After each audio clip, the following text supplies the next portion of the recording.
Hey guys, it's Mitch. How's it going? It's time for Chapter 3 in the Infinity Gauntlet as we get closer to our hero's confrontation with the all-powerful Thanos wielding the Infinity Stones. So, we're taking a look today at Infinity Gauntlet 3, but just before we get into it, if you enjoy the channel, if you feel like you might want to help out a little bit, go subscribe on my Patreon. Links are in the description, gives you early access to everything I do, helps out the channel, and helps to buy new comics. So we're moving right along in the Infinity Gauntlet storyline. There hasn't been an actual conflict between Thanos and anybody else yet to this point. That's going to change soon. But for right now, at least, we are still building things up. I mentioned in the last video how every issue of this feels like it has a very specific purpose. This one is almost exclusively about amassing the army that will have to confront Thanos. So what's been going on so far is that Thanos acquired the Infinity Stones in the service of death with the goal in mind of wiping out half of all life in the universe.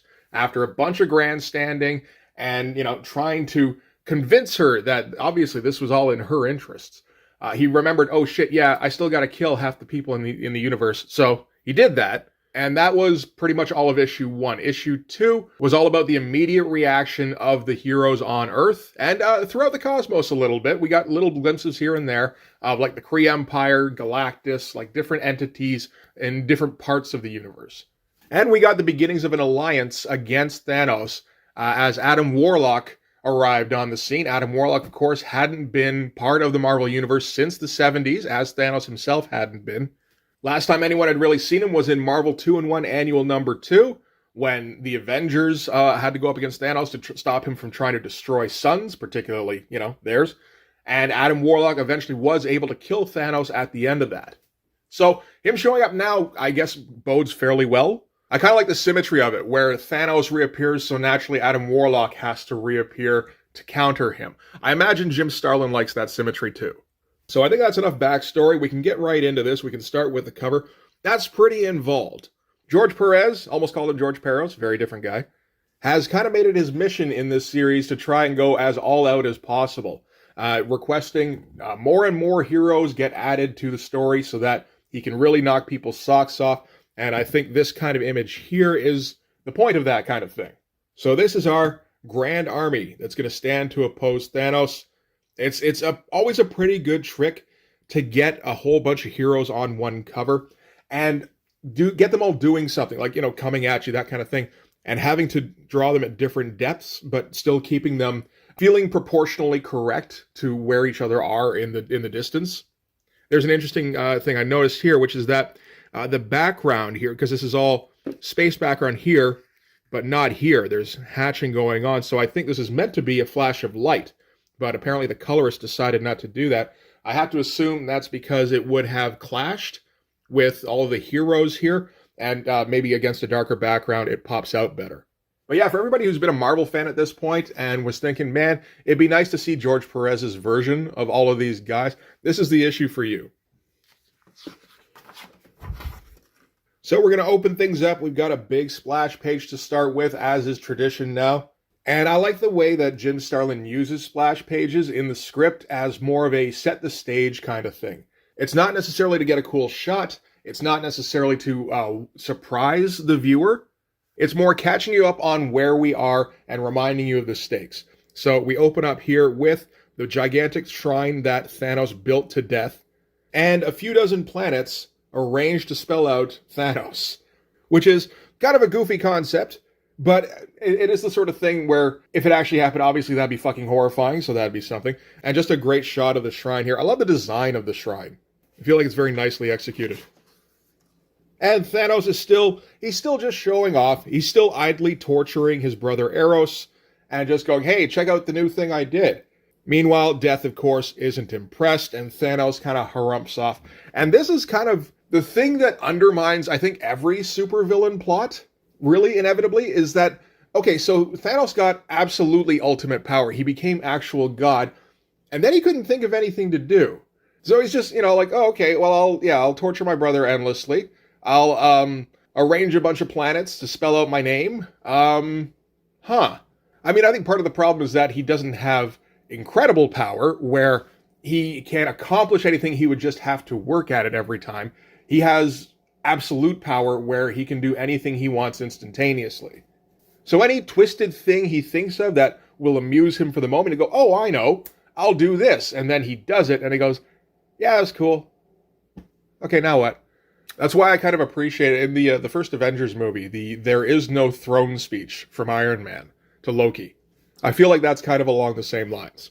Okay, so from there, we're going to go back to Earth, where Nick Fury is trying to figure out fucking something to do. He's had half of the world's population disappear, not just human, also animal, they said. And right after that, the entire planet was hit by an enormous shockwave that triggered earthquakes and floods, and has just basically been one natural catastrophe after another since, which is a pretty bad scenario for the dude in charge of coordinating the Earth's spy network, I suppose, trying to get in touch with their superheroes or governments, all that kind of shit. But luckily, it's going to get worse. Down in S.H.I.E.L.D.'s Geosciences lab, their scientists have been analyzing the data about the fallout from the shockwave, and they come to a horrifying conclusion, which is that they need to upgrade from dot matrix printers. The scientist runs down the hall going, get out of my way, and busts in on General Fury in the middle of a meeting. And he's like, I need to speak to you immediately. And Fury's like, I'm kind of in the middle of something. We had some of that great George Perez detail in like the backgrounds in the lab here. And, you know, even the detail of the dot matrix printer paper. Like, what are you going to put these at? You're just going to do a loose leaf sheet of 8.5 by 11, right? So I appreciate that. So the doctor says, no. You need to hear this. The fallout of the shockwave is way, way worse than we thought. We've actually been hit so hard that our planet has been knocked off its orbit. We are slowly drifting away from the sun, and everyone on the planet is going to die pretty soon. So yeah, that's kind of an escalation of stakes. Back at Doctor Strange's place, George Perez still goes out of his way to show, you know, all the rubble and everything from the earthquake, from Silver Surfer crashing through his roof, from Doctor Doom showing up and just manhandling everybody. So props to him for that. They're just kind of standing around and waiting for instructions for Adam Warlock. Silver Surfer's okay with this, although he wants to get into action immediately. Doctor Doom is considerably less patient and doesn't see a need to wait. Adam Warlock says, no, I'm making plans. This is all necessary. And then he proves that that isn't the case by being like, okay, we can go now. And they're all going to teleport off to their next destination, which is Avengers HQ. The Avengers are on their guard immediately because, you know, Doctor Doom's there with them. And Thor in particular speaks out and says, because he doesn't know who Adam Warlock is. Original Thor would know. This isn't original Thor. He's just kind of trying to maintain the illusion that he's Thor. And Doctor Strange is like, well, no, you do know Adam Warlock. We fought together like 15 years ago. You were at his funeral, remember? And Adam Warlock, who can, you know, see into the hearts of men, essentially, goes, okay, you're not Thor, but I'm not going to say anything because you're not going to say anything. So we'll let that slide. From there, we're going to cut to New York. We're going to cut to the Black Widow. I feel like in this case, Black Widow is representative of every low or no power superhero who isn't going to get a bigger role in this particular crossover. So Widow's in New York, and she's basically just trying to do triage. She can't do anything about the state of the world. She can't do she doesn't even know anything about Thanos. Even if she did, she couldn't do anything there either. So all she can do is try and save a few people while she can. So we've got, you know, the remnants of the gigantic earthquake that kind of leveled half of New York. We've got burning buildings, and Black Widow is going into the burning buildings to try and save as many people as she can. Do the big old jump out the window holding the baby. Great shot. With the Dutch angle, with the lighting, with all the debris, the detail here. It's excellent stuff, and she swings safely down to the crowd. When she gets down to ground level, though, she looks back up, and there's somebody dangling from another window. And at that point, you know, she goes to try and save her, but the building starts to crumble under her and completely just smothers her. Again, fair amount of detail. And Black Widow, I mean, she got close to the building, but couldn't quite get there in time, so she's pretty banged up as a result. Some of the passersby pick her up and go, we know you did everything you could. And I think the point here is to show that, you know, the heroes are going to try and do as much as they can, but by no means are they going to be able to save even most people. Back at Avengers HQ, Doctor Strange is summoning people to join Adam Warlock's army. And this, I think, is where the fatigue in George Perez is going to start to really show. So we get like singular shots of different heroes joining the fight, starting with Iron Man, Spider-Man, Wolverine, Drax, Firelord, Nova, sure, Namor, and Cloak. And I've always felt like this could be done a bit more interesting, like a bit more creatively. But I feel like when an artist is starting to get exhausted, the creativity is one of the first things that gets left by the wayside. So we get what are decent shots of every one of the heroes here. It's just when you think of some of the montages from the previous 2 issues, you know George Perez could have done something way more creative than that. He didn't have it on that day. They're also joined by Cyclops of X Factor, not the others because they're all missing. No mention of it, really. No mention of the rest of the X-Men from Wolverine. He's just like, hey, happy to be here. Gonna have a cigarette in the middle of the Avengers HQ. And our army is quickly growing, so that's cool. There is one hiccup in that the Hulk doesn't feel like joining up just yet. He's gotten the invitation. He's got the big glowy portal just waiting outside where he is, but he's not stepping through just yet. Apparently his problem is that the Avengers have kind of turned their backs on him over all these years. And Iron Man's like, oh man, but we need Hulk to play bass. And Captain America's like, shit, yeah, dog. If he's going to be cool, he can totally rejoin the band. And that's enough for the Hulk that he's like, okay, that'll do. And comes through. And there's a bit of a problem with how the Hulk talks. There's a bit of a problem with how a lot of them talk in that. It's not quite that character's voice. But I don't know, it just struck me particularly with the Hulk. Like, this is the brand new merged Hulk, where all the personalities have combined. So he does get spiteful. He does get like kind of mean sometimes because of the gray Hulk persona, but he's also extremely rational. And he's a genius level scientist, all that shit. I'm sure he can understand the value of putting aside old grudges for the greater good. And I mean, time may or may not be a factor, which probably means he should get the let out. But we need a little bit of bickering among the heroes. Otherwise, it's just going to be smoothly going from point A to point B to point C, and that can get a little bit monotonous. So with that in mind, they announce that the army is complete. Hulk says, okay, so why are you boss? Why are you leader? He doesn't know who the fuck Adam Warlock is. Captain America, though, is willing to follow his leadership. Dr. Doom, of course, is not, and sees this moment of dissension as an opportunity to throw his hat in the ring one more time as sort of a team leader for this assault force. And of course, nobody's going to go along with that, which does render this whole sequence a little bit, unnecessary, but we need that tension, I guess. So after that's been resolved, Adam Warlock and the Silver Surfer are going to go heading off to go and find other more powerful allies. So the conscription is complete. Now we have to get other countries involved. Meanwhile, back in New York, we go back to Moon Knight, who I think this is the first time we're seeing him in this. I think this is maybe the first time a few people were reminded, oh shit, yeah, Moon Knight's a guy. This is 1991. This is years after Bill Sienkiewicz made some cool Moon Knight issues, and years before any kind of revival was going to make him cool again. So interesting choice to kind of include him in this. And Moon Knight is patrolling the city, but what he finds is an oil refinery that must have caught fire in the recent quakes and is probably going to set fire to half of New York, and he can't do anything about it, of course. So cool page, no greater point in the grand scheme of the book, but you do need moments to flip away from the plot progression and kind of resettle yourself, and that's, I think, what this is for. Cool shot of, the Brooklyn Bridge burning. And you can see we're still going kind of wrote with the page designs.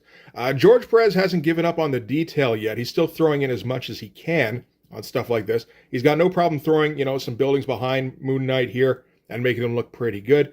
It's just the actual panels on the page aren't really put down in a way where you go, holy shit, how did he even think of that? Back at Avengers HQ, where Cloak is feeling like he's completely out of his league, and Spider-Man, of all people, gives him a bit of a pep talk. I guess that's an appropriate place for that to come from, since Spider-Man is often out of his league in larger confrontations. That was kind of part of the deal with Marvel 2-in-1 Annual number 2. And what happened in that? Thanos one-punched the Thing, and Spider-Man went, oh, fuck this noise, and went running. So from there, we're going to flip to Quasar, who we haven't seen very much of at all in this particular series. Again, I think at the beginning of this, Quasar was slotted in as sort of a Captain Marvel stand-in, and then maybe Jim Starlin did a bit more research and realized Quasar isn't that interesting. For instance, he's still just hovering around that one spot in space because Eon told him that's where he has to go. So he's just kind of flying around in the void, being like, when are they getting here? And at that point, big old flash of light, and Adam Warlock and the Surfer show up. But this isn't the meeting here. This is the beginning of it. But now we're going to get the real attendees of this event, which are the cosmic beings. So this is essentially Marvel's cosmic pantheon. We've got Eternity, we've got the Watcher, we've got Kronos, the Lord of Time, got Chaos and Order, the Living Tribunal, the Stranger. I'm not even sure who the Stranger is, but he looks very late 60s. Galactus, of course, Love and Hate, and even a couple of Celestials have showed up for this. And Quasar is, of course, immediately overwhelmed. I don't think he's seen one cosmic entity, let alone like all of them showing up in one place to argue about why they should save reality. And this spread here is okay. Like, the drawings are fine. There's absolutely no problems with them. It's just, I can see more interesting ways that this particular meeting could have been drawn. And it would have been nice to see, but yeah, no, George, I think he's just not there right now. So what Eternity's here for is to confront the Living Tribunal, who stands as arbiter over everything in the universe, apparently. Well, he dishes out cosmic justice. If there's a cosmic injustice that needs to be righted, then he's the one who determines what that should be, whether or not that's appropriate. In this case, he decides that there is no cosmic injustice being done. This is survival of the fittest. If Eternity wants to keep his place as the living embodiment of this reality, then he's going to have to defend himself, essentially. He's going to have to fight Thanos off. And, there's real doubt whether he can do that with the power that Thanos wields. So hearing the Living Tribunal's judgment, Eternity bugs out. He has no further reason to be there. The Watcher also says that he will not be participating in this, just because that's, what Watchers do. And we get a bit of a sticking point when Adam Warlock starts to unveil his plan to the cosmic beings, because Galactus doesn't like the idea of following fucking anybody, really, but certainly not some insignificant mortal he's never heard of. So he tells us to Adam Warlock, says Galactus doesn't follow any insect, whether they're golden or not. And Adam Warlock's like, then Galactus is a fool, I guess, because he has no common sense. And Galactus immediately replies by frying him with his eye lasers. Only that didn't work. He gets on to trying to further the plan with the other cosmic deities, and Adam Warlock's just kind of sitting on top of his head and just kind of calmly goes back to his plan. And I'm not sure exactly how that happened, because, he very clearly got caught up in that blast, and, I would think Galactus can destroy just about anybody if he decides to. So it feels like we're just kind of deciding to overlook that. That's fine. But Adam Warlock tells Galactus Naked Force isn't going to get this done. We need a pretty intricate plan. He doesn't really have an intricate plan, I don't think. But he says we do need one, which is true. And one by one, the cosmic beings fall in line. Chaos and Order. Oh, Epic, not Eon. My bad. And Quasar, the Stranger, the Celestials. I assume they don't say anything. Love and Hate, Kronos. So Galactus is the odd man out, and you get the feeling he'll join as well. It's just important that he join last. Back at Avengers HQ in the aftermath of the earthquake, She-Hulk's just sitting around. They're all just kind of sitting and waiting for Adam Warlock and the Surfer to return at this point and tell them what to do. I like this transition quite a bit. He's still got a couple in him. They're just getting to be a little few and far between. So while they're waiting, we're going to get a little bit of backstory about what it's been like when the Avengers have taken down Thanos before. Because they have done that a couple of times now. And Vision corrects her, being, well, they kind of did, but they had help. She-Hulk's like, what, from like Adam Warlock and Captain Marvel? He's like, no, actually from Thanos. Each time so far, Thanos provided us with the means to thwart his plans. So it seems like Thanos has some kind of subconscious urge to divest himself of power that he gains. I can see that in the case when he had the Cosmic Cube, because he made himself sort of an astral being and, just kind of left his body behind, not really paying attention to the fact that the body was what was holding the cube, and that was what was keeping him powered up. In the Marvel 2-in-1 annual, I'm not so sure, unless it's just the fact that he kept the soul gem close to him at all times, because that was where Adam Warlock was, and that was eventually what destroyed him. He did also keep the Avengers as trophies instead of killing them all. I guess that might be part of it too. And off in the next room, they can hear more bickering coming up. And it's from Iron Man in this case, who's got a beef with Dr. Doom. He's like, you're not in this to help anybody. You're just in this to grab as much of whatever you can out of this and try and increase your own power base. And Dr. Doom's like, yeah. They get separated and peace is restored for the moment. And that's when Adam Warlock returns with the Silver Surfer and Quasar this time. Quasar doesn't say much of anything because I think it's just because he's still kind of useless. And they're getting closer to putting their plan into action, but before they do, Adam Warlock just needs to go and talk to Wolverine. Cyclops saw him going up to the roof. Captain America's like, oh shit, the Hulk's up there. And Adam Warlock's like, okay, I'll go and smooth things over. Quick flip back to Thanos at the Shrine to Death, which is, we haven't seen for a little while now. It's nice to kind of get back there. And something has piqued Thanos' interest in that the Watcher has shown up and is just floating there waiting for something to happen. And Thanos knows that the appearance of the Watcher means that people are going to start trying to oppose his rule imminently. He's been kind of spinning his wheels ever since killing half of all life in the universe, looking for something to do. This is a nice little distraction. Back at Avengers HQ, which has, got all the cracks in the A and everything. It's nice to remember that part. Hulk is just, sitting out on the roof.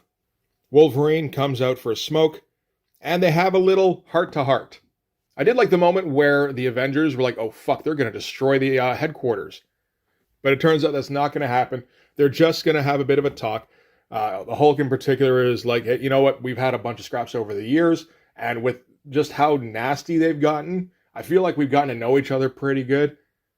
And you get the feeling he's just, trying to say he's glad that they're fighting alongside each other this time.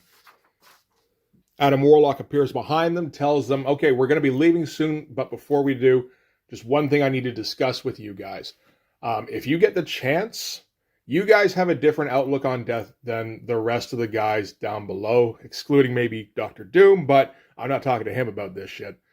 If you get the chance, I need you to ice Thanos.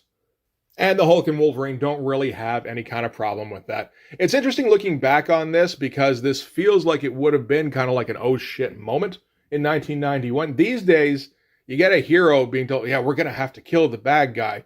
You feel like he would just kind of blink. Like, well, yeah. But yeah, 1991, no. Heroes always tried to save lives whenever they could, even the villain lives, which they usually could. And so Adam Warlock goes to head back inside. And Wolverine goes, what the fuck is it doing snowing in May? Because word has not got out yet about the planet being off its axis. And that's just a fun drawing of Wolverine. I like this one. Once more back to Thanos. He knows that his enemies are coming for him, and he goes to Death. And he's like, okay, this is it. This is like decision time. Are you standing with me? And Death says no, and she turns away. Which is like, damn, that's cold. And Thanos goes, fine, fuck it. I'm done with you. I'm making my own wife. And creates Taraxia the Terrible. So basically, girl Thanos. And looks back at Death like, yeah, check out what you're missing, baby. And yeah, basically he's always just trying to get Death to acknowledge him. Now he's trying jealousy. That's not going to work either. George getting a little bit more interesting with the panel designs coming down here. Like the reaction shots of Death walking away. And Thanos trying to be jovial about his new love, but not really working. And we get the big zoom out on the Shrine to Death, mirrored by the big zoom out on Avengers HQ. That's a pretty nice page, actually, in terms of setup, like pacing. And inside Avengers HQ, all of the heroes assemble for battle, get our big old splash page of all of them getting ready to hear about the strategy. And like, this is a pretty fucking good page. I can't imagine having to draw this shit. Having to put them all at like a bird's eye view. Probably not taking perspective into account too much for this. But I feel like, yeah, the guys down here are marginally bigger than the guys up here. So yeah, I think he is taking that into account. I mean, George Perez obviously knows exactly what he's doing here. But that's a pretty cool splash page. Doctor Strange is going to use the Eye of Agamotto to teleport them all to Thanos. He's also going to hang back in New York and basically act as a communications relay between Adam Warlock and the different heroes. He's going to telepathically link with all of them and fill Adam Warlock in on what's happening constantly throughout the battle. Because in this case, Adam Warlock is going to take the position of like a Roman general who's technically on the field, but so far back as to not be involved in the immediate conflict. He and the Surfer teleport first to a place about a light year away from the Shrine to Death. Cool vertical panels here. I like all of this stuff. There's some tiny drawing going on in this, because I mean, the original surface would have been, not quite twice as big as this. So even if you blow this up to like 200%, like you're drawing a figure maybe that big, that's tough to pull off and make it look good, and he definitely does it. So from a light year out, Adam Warlock asks the Surfer if he can see what Thanos is doing, and Surfer says, yes, I can. He's got enhanced eyes, of course, from Galactus, I assume, for helping him to scout out planets. And he says he's looking this way, which is nice and terrifying. And this is the point where Adam Warlock explains the heroes' part of the plan, which is basically to serve as a distraction. They have zero chance of taking out Thanos. Adam Warlock wasn't going to tell them that. To the best of their knowledge, Adam Warlock has been strategizing and making alliances, and they have a small but pivotal role to play. So they're going to do it. But, the role they have to play is that of disposable distraction. But the heroes get ready. They all charge into the opening. Oh, a bit of a shame with all of the silhouettes. I feel like that's a step back. But there is a reason, because we're going to end the issue with a big double-page splash of the heroes arriving at the Shrine to Death. Thanos is waiting for them. We've got Mephisto here. We've got Death. Eros, I assume Nebula is probably around here somewhere. Oh, there's Taraxia. No, I don't see Nebula. But like awesome shot of them just flying around this horrifying structure. The only thing really I think would be nice if Thanos was more central on this page. But that's tough to do with the way the shrine is set up. Because you got the big old Death Skull here, and it feels like the Death Skull does end up stealing a bit of the thunder, but it does make sense for Thanos to be standing on the head or floating around there. And this is just an awesome image and gets you nice and pumped up for the next issue, which is going to be the big conflict between like 20 or 30 superheroes and an omnipotent Thanos. So that'll be a good time. But for this one anyway, that's it for Infinity Gauntlet number 3. So this is another one I didn't have back in the day. I had issue 2, and then I had 4 through 6, which I think is fine. I mean, you don't need to see the building of the army and the explanation of the strategy, the negotiations between all the different forces. It is cool that we get to see it, though. And unfortunately, this is going to be pretty much it for George Perez in this mini-series. He completely burned himself out by the end of this issue, I think. It feels like he threw everything he had into that last splash. Like shit tons of detail, tough perspective. There's a little bit of a fisheye element going on out here, it feels like. A lot of figures at different depths. And, you just got to make it look cool. And it absolutely accomplishes all of that. And after that, yeah, I think he's kind of done. So next issue, we'll get another cover by George at least. And we'll get a few pages before he completely taps out and Ron Lim takes over. Ron Lim doesn't do a bad job. He's not in the same league as George, but I think he knows that. So he's just going to try and do as best he can. And that's still pretty good. So we can look forward to that for next week. But for this one anyway, that's going to do it. Thanks very much for watching. If you like this video, please hit like, hit subscribe, hit the notifications so you know when the next one's coming out. Go over and subscribe on my Patreon. It gives you early access to everything I do, from the Blood Force stuff to the YouTube videos before they get uploaded to YouTube, as well as some Patreon exclusive content. You can also follow me on Instagram and DM me there for commissions, and you can join the Blood Force Discord server. But yeah, that's going to do it. Thanks again for watching, guys. I'll see you in the next one. Bye-bye.